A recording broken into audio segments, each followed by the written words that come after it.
犬のしつけですね。喜んで。父上、それは。なるほど。そっちが本題ってわけか。Daripada gabut, mending kita bahas kembali serialnya Rakudai Kenja no Gakuen Musou, yaitu alur cerita atau spoiler episode ketiga. Nah, sebelum gua bahas, gua mau ngingetin aja bahwa pembahasan kali ini tuh mengandung spoiler. Jika kalian keberatan, kalian bisa skip, ataupun kalian penasaran, yuk kita mulai alur ceritanya.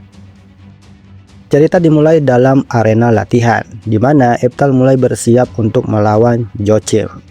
Namun sebelum pertarungan dimulai, Praser pun memperingatkan Eftal bahwa Eftal harus berhati-hati pada Joachim. Ya, meskipun bentuknya kayak gitu, Joachim adalah seorang pengguna pedang yang handal, dan bahkan Joachim hampir setara dengan seorang master berpedang. Dan Praser pun menambahkan bahwa tidak seperti kepala sekolah Maurir, Joachim bukan tipe orang yang akan mengalah pada seorang pemula kayak si Eftal. Dan menurut Praser, jika Eftal tidak sanggup untuk melawan Joachim, maka Eftal harus cepat-cepat menyerah. Namun di sisi lain, si botak tersebut tidak membiarkan Eftal lolos ataupun kabur ke rumahnya. Nah, sebelum pertarungan dimulai, Joachim pun melempar sebuah pedang kayu yang begitu sangat berat. Sampai-sampai Eftal merasa kesulitan untuk menggunakan pedang kayu tersebut. Namun di sisi lain, Joachim pun menjelaskan bahwa pedang kayu yang dipegang oleh Eftal adalah pedang yang mungkin tidak bisa digunakan oleh Eftal, kecuali kalau Eftal menyerang lawannya dengan sekuat tenaga. Dan otomatis tulang ataupun tengkorak dari lawannya akan pecah saat Eftal mengincar bagian tubuh tersebut. Nah, menanggapi omongan si botak, Eftal pun tidak mengerti apa yang dijelaskan oleh si botak. Sampai si botak pun marah-marah pada Eftal dan mengatai Eftal dan ibunya sebagai orang yang bodoh. Dan sepantasnya sebagai orang yang paling tua di keluarga Adipati, Joachim ingin mendidik Eftal secara pribadi, yang intinya si botak tersebut ingin menghabisi ibunya Eftal dan Eftal itu sendiri, karena mereka adalah aib bagi keluarga kerajaan. Namun di awal pertarungan, si botak memberi sebuah kelonggaran buat Eftal untuk menyerang terlebih dahulu, sambil mengatai Eftal dan ibunya dengan kata-kata yang tidak senonoh. Nah, menanggapi hal itu, Eftal merasa marah dan bertanya dalam hati bahwa apakah si botak ini benar-benar keturunan dari Sansage, sambil menyerang dengan penuh amarah. Nah, sambil menyerang Joachim dengan sekuat tenaga tanpa mengeluarkan skill penguat fisik, si botak masih bisa menghindar dari serangan Eftal. Dan menurut Eftal, cerita tentang Joachim yang menjadi seorang master berpedang bukanlah sebuah omong kosong. Nah, sambil adu pedang dengan si botak, singkat cerita, Eftal pun mengeluarkan skill physical ability untuk memperkuat serangannya. Dan alhasil, Joachim pun terpental setelah terkena serangan di bagian wajah. Nah, melihat kejadian itu, ibu Eftal, Praser, dan Alcott cuma bisa terpelongok melihat kejadian tersebut. Namun saat Eftal berjalan keluar dari arena, si botak pun berteriak dan mengatakan bahwa Eftal tidak bisa pergi begitu aja setelah apa yang dilakukan oleh Eftal pada si botak. Nah, mendengar ocehan si botak, Eftal pun berbalik dan mengatakan bahwa jika si botak tidak mau berhenti mengeluh, maka Eftal bakal menghabisi si botak, sambil menatap tajam dengan aura membunuh. Nah, melihat tatapan si Eftal yang cukup mengerikan, si botak pun berkata dalam hati, meskipun dirinya bersumpah, Eftal tidak tahu bagaimana bertarung dengan mempertaruhkan nyawa, sambil terheran-heran dengan si Eftal. Nah, sambil berjalan menghampiri ibunya, Eftal pun mengatakan bahwa pertarungan Eftal dan si botak sudah selesai, dan mereka berdua bisa pulang segera. Namun di sisi lain, ibu Eftal pun merasa heran dan bertanya bahwa saat ini apakah Eftal adalah orang yang sama dengan Eftal yang ia kenal. Dan Eftal pun menjawab bahwa Eftal adalah orang yang sama seperti biasanya, sambil mengulurkan tangan pada ibu si Eftal. Nah, melihat Eftal yang sudah kembali ke sifat aslinya, ibu Eftal pun merasa senang, dan kemudian Eftal pun berpamitan pada ayahnya dan mengatakan bahwa Eftal dengan tulus mengucapkan terima kasih pada bokapnya tersebut, karena Eftal dan ibunya sudah diundang hari ini. Nah, sambil berkeringat dingin, Alcott pun mengatakan bahwa Eftal harus berusaha di Akademi Militer tahun depan. Nah, sambil berjalan pulang ke kampung halaman mereka, Eftal pun sempat meminta maaf pada ibunya. Dan Eftal pun berpikir bahwa akan sangat menyedihkan melihat keturunan Eftal jadi orang jahat kayak Alcott dan si botak. Dan menurut Eftal, dirinya sudah kehabisan kata-kata untuk menggambarkan kelakuan mereka. Nah, melihat Eftal yang lagi bengong, ibunya si Eftal pun bertanya bahwa kenapa Eftal meminta maaf segala, seperti orang tua saja, sambil tertawa kecil pada si Eftal. Nah, menanggapi pertanyaan tersebut, Eftal cuma bisa tertawa dan mengatakan bahwa dirinya memang seperti orang tua. Namun demikian, Eftal masih nggak percaya bahwa kekuatan yang Eftal miliki di kehidupan keduanya akan berakhir menjadi seorang tentara yang dipimpin oleh keturunannya sendiri. Nah, beberapa hari kemudian di kerajaan Azul, para tentara pun mulai bersiap untuk berperang melawan pasukan barbarian, di mana para pasukan kerajaan Azul mulai berbaris untuk menghadapi kudeta yang akan dilakukan oleh pasukan barbarian. Dan saat ini para pasukan kerajaan Azul tengah melewati kerumunan masyarakat. Nah, setelah para pasukan kerajaan menuju ke area peperangan, ketiga intel Alcott pun sempat mengunjungi kediaman Alcott. Nah, sambil mengetuk pintu rumah dari kediaman Alcott, ketiga intel Alcott pun mengatakan bahwa negara tetangga yaitu Republik Greece sudah bergerak, di mana pasukan mereka tengah menuju ke sebuah pegunungan, yaitu Pegunungan Kristo. Sedangkan kesatria suci atau para pasukan Azul sendiri, mereka tengah berangkat ke sebuah kampanye. Nah, sambil membuka pintu jendela, Alcott pun menanggapi bahwa bagaimana dengan pergerakan orang barbarian. Di sisi lain, ketiga intel pun menanggapi bahwa pasukan garda terdepan mereka sudah mengambil posisi. Dan saat ini mereka sudah bersiaga sekitar 20 km ke arah barat daya, yaitu Kerajaan Azul. Dan saat ini para pasukan barbarian sudah mulai bersiap untuk melakukan sebuah kudeta di Kerajaan Azul. Nah, setelah kejadian itu, Sin kemudian beralih ke tempat kediaman Eftal dan ibunya. Nah, dalam tempat tersebut, Eftal dan ibunya sedang menyiapkan makanan untuk mereka hidangkan. Namun sebelum itu, Eftal sempat berpikir bahwa orang-orang seperti Joachim dan Alcott pada dasarnya mereka agak kelihatan bodoh. Dan Eftal merasa bahwa setelah menghajar Joachim 2 minggu yang lalu, Eftal merasa bahwa mereka bakal balas dendam pada Eftal. Namun nyatanya mereka tidak melakukan hal tersebut. Nah, sambil menghidangkan makanan, tiba-tiba mereka kedatangan tamu, yaitu Praser dan Maurir. Di mana mereka saat ini membawa seorang bayi, yaitu calon putra mahkota kerajaan Azul. Nah, melihat kejadian itu, Eftal sempat terkejut melihat bayi yang mereka bawa. Nah, sebelum mereka membawa lari sang putra mahkota, Sin kemudian beralih 12 jam sebelum penyerangan terjadi, di mana saat itu Praser dan Maurir tengah menjelaskan pada para pengawal kerajaan bahwa saat ini para kesatria suci Azul dan para tentara Azul tengah melakukan pertarungan dengan negara tetangga. Dan maka dari itu, untuk menjaga wilayah kota dari serangan para pemberontak, mereka ditugaskan untuk mempertahankan wilayah ibu kota kerajaan. Nah, mendengar ungkapan tersebut, Maurir pun sempat berbisik pada Praser dan mengatakan bahwa memangnya mereka harus menjaga istana dan ibu kota seketat ini. Sampai-sampai mereka harus merekrut bocah ingusan di akademi militer. Namun Praser pun menanggapi omongan Maurir bahwa sebenarnya Praser sempat mendapat informasi bahwa Perdana Menteri mereka berencana untuk melakukan kudeta, yaitu menghabisi calon putra mahkota kerajaan Azul, yaitu bayi yang sempat dibawa lari oleh Praser dan Maurir.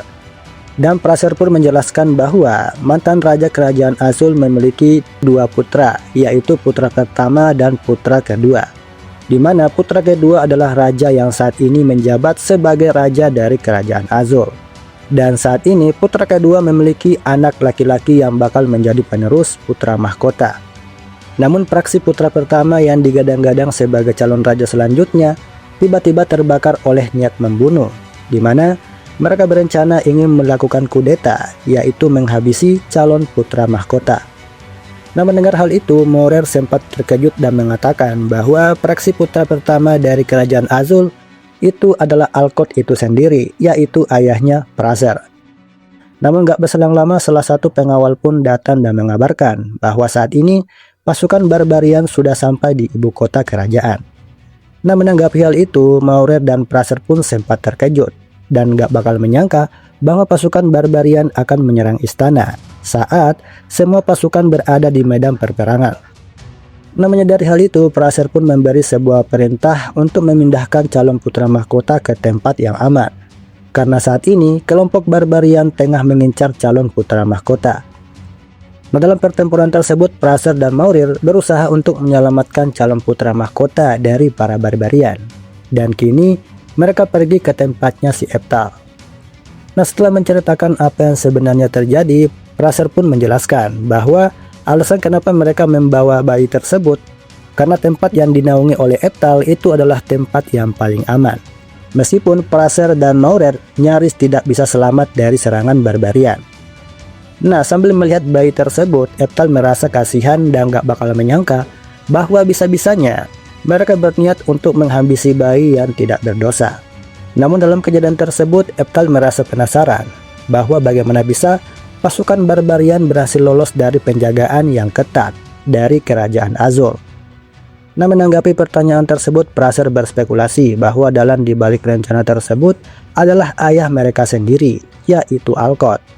Dan hal itu disebabkan karena Alkot adalah seorang pemimpin dari faksi kabinet menteri. Dan Praser pun menambahkan bahwa Alkot adalah satu-satunya orang yang bakal diuntungkan dalam pergantian tahta. Dan maka dari itu mereka berencana untuk menghabisi putra mahkota dengan dibantu oleh pasukan barbarian. Nah, mendengar hal itu, Eftal merasa nggak habis pikir bahwa keturunannya sendiri adalah biang keladi dalam rencana jahat tersebut. Di sisi lain, Maurir pun bertanya bahwa apa yang harus mereka lakukan saat ini. Dan Praser pun membalas bahwa untuk saat ini mereka tidak bisa kembali ke kerajaan, melainkan mereka harus membawa calon putra mahkota ke tempat pasukan utama yang ada di luar kota kerajaan. Namun Maurir pun menanggapi bahwa untuk malam ini mereka perlu beristirahat sementara, mengingat kondisi malam hari ini adalah kondisi yang cukup berbahaya buat kesehatan Yang Mulia. Nah, keesokan harinya mereka pun bersiap untuk membawa Yang Mulia ke tempat pasukan utama mereka. Namun sebelum mereka pergi, Eftal pun mengajukan diri untuk ikut serta dalam pengawalan. Dan menurut Eftal, sebagai seorang mantan kaisar, Eftal punya kewajiban untuk melindungi negara tersebut. Nah, mendengar hal itu, Praser dan Maurir pun merasa senang banget. Dan menurut mereka, kehadiran Eftal akan membantu perjalanan mereka dengan begitu mudah. Karena Eftal akan menggunakan kekuatan penuhnya untuk memberi pelajaran pada mereka. Nah, sambil berpamitan pada Ilia, ibunya si Eftal, Eftal pun mengatakan bahwa Eftal tidak akan memaafkan ayah dan saudara tirinya, sambil meminta maaf dan melambaikan tangan. Namun singkat cerita, di tengah perjalanan mereka pun dihadang oleh sekelompok barbarian, di mana barbarian tersebut sudah menyadari bahwa Praser dan Maurir akan melewati tempat tersebut. Dan salah satu kelompok barbarian pun mengatakan bahwa jika Praser dan Maurir masih ingin tetap hidup, maka mereka harus menyerahkan bayi yang mereka bawa. Nah, menanggapi hal itu, Maurir pun sempat berpikir bahwa kalau salah satu dari mereka melindungi Yang Mulia, maka dua di antara mereka akan melawan kelompok barbarian yang berjumlah 5 orang. Nah, setelah berpikir kayak gitu, Eftal pun langsung unjuk gigi di hadapan Praser dan Maurir, di mana dengan mudah Eftal berhasil menebas 4 orang barbarian dengan sekali serangan. Nah, melihat kejadian itu, Praser dan Maurir sempat terkejut melihat kehebatan Eftal dalam menggunakan sebuah pedang. Namun demikian, salah satu kelompok barbarian pun berhasil kabur dari tempat tersebut. Ya, meskipun Eftal berniat untuk mengejar salah satu barbarian, Maurir pun menghentikan Eftal dan mengatakan bahwa Eftal tidak perlu mengejar barbarian tersebut, karena hal tersebut cuma akan membuang-buang waktu mereka. Dan Praser pun merasa bahwa mereka bisa saja mengalahkan kelompok barbarian dengan begitu mudah. Dan menurut Praser, keselamatan Yang Mulia Raja patut untuk diutamakan, yaitu membawa Yang Mulia Raja ke tempat yang aman. Namun demikian, Praser pun mengakui kekuatan Eftal dalam menggunakan pedang, bahwa Eftal yang saat ini benar-benar sangat kuat dibanding kepala sekolah Maurir, yaitu sang pelatih. Namun di sisi lain, Maurir pun merasa nggak keberatan soal Eftal lebih cepat dibanding dirinya. Dan kemudian cekcok pun tidak bisa dihindari antara Praser dan Maurir. Nah, di sela perjalanan mereka, Eftal dan Praser merasa ada yang aneh dengan area sekitar yang mereka lalui, di mana menurut Praser area tersebut benar-benar sunyi tanpa dihuni oleh binatang satupun. Namun gak berselang lama mereka pun mendengar suara di area sekitar yang mereka lalui. Nah, sambil mendengar suara tersebut, Eftal merasa bahwa suara tersebut adalah sihir petir yang dirapal dengan jumlah yang cukup banyak. Nah, tanpa pikir panjang, Praser pun mengatakan bahwa mereka harus keluar dari hutan tersebut karena hal buruk akan menimpa mereka jika mereka masih bertahan dalam hutan tersebut. Nah, sambil berlari untuk menyelamatkan diri mereka, Praser pun dibikin terkejut oleh kumpulan penyihir pengikut ayah mereka, yaitu Duke Alcott. Nah, menanggapi hal itu, Morer pun mengatakan bahwa kemungkinan Alcott dan para penyihir akan meluluh lantahkan hutan tersebut, di mana Alcott ingin membakar mereka bertiga hidup-hidup dan putra mahkota. Nah, dalam kondisi terkepung, Praser, Morer, dan Eftal mulai kebingungan dalam kejadian tersebut. Dan menurut Praser, jika mereka bertiga keluar secara langsung dari dalam hutan, maka para penyihir akan mengerahkan langsung sihir mereka sebelum mereka bertiga mencapai para penyihir. Dengan kata lain, mereka akan tamat di saat itu juga.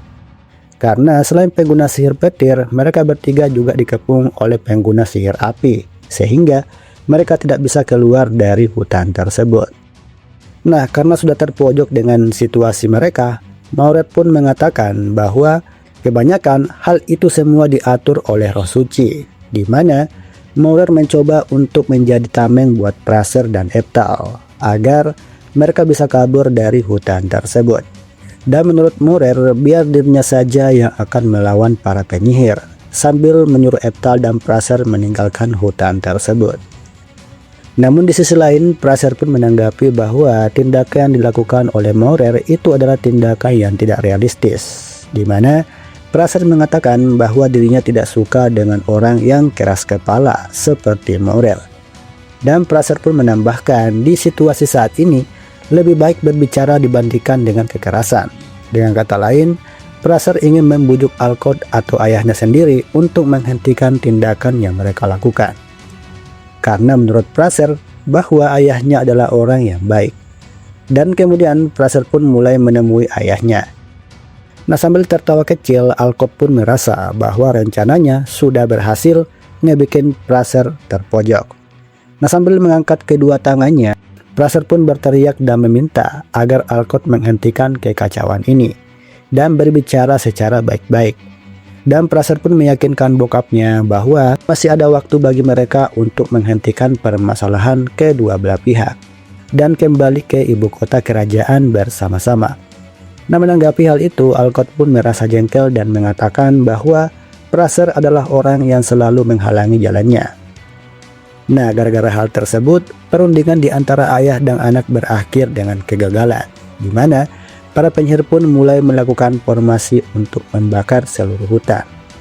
Nah, melihat formasi yang mereka lakukan, Maurer dan Eftal pun merasa terkejut dan mengatakan bahwa formasi tersebut adalah salah satu mantra terhebat yang diberi nama oleh Kaisar Petir dengan nama Emperor of Thunder Eftal level 6, di mana sihir tersebut adalah sihir tertinggi di era baru. Nah, sambil berlari dari mantra sihir tersebut, Praser menyuruh Eftal dan Maurer agar menghindar dari area tersebut. Dan Praser pun terkena sihir petir level 6. Nah, melihat kejadian itu, Eftal berusaha untuk menyelamatkan Praser. Namun hal tersebut sia-sia, di mana Praser pun tidak sadarkan diri dalam tragedi tersebut. Nah, karena kejadian tersebut, Eftal pun berubah jadi sosok yang sangat menyeramkan dengan aura membunuh dan mengatakan bahwa dirinya tidak akan mengampuni orang yang sudah mencelakai kakak tirinya. Nah, segitu aja yang bisa aku bahas untuk alur cerita episode ketiga, di mana apa yang gue bahas kali ini tuh bakal kalian saksikan di episode ketiga atau episode yang kita tunggu-tunggu banget nih. Dimana di awal episodenya ya kita bakal melihat pertarungan uji coba antara Eftal melawan anak tertua dari Adipati Duke Alcott, yaitu bernama Joachim. Dimana pertarungan tersebut bakal membuktikan gitu ya bahwa Eftal itu bukan kaleng-kaleng bos. Ya, meskipun Joachim ini adalah master berpedang gitu ya, namun si Eftal ini nggak bakal main-main seperti MC-MC yang naif gitu ya. Dimana Eftal ini tipikal MC yang bakal langsung hantam jika orang yang ia sayangi dilecehkan atau disakiti sama orang lain. Ya beda lah sama MC pada umumnya gitu kan, yang sering ragu-ragu saat bertindak gitu.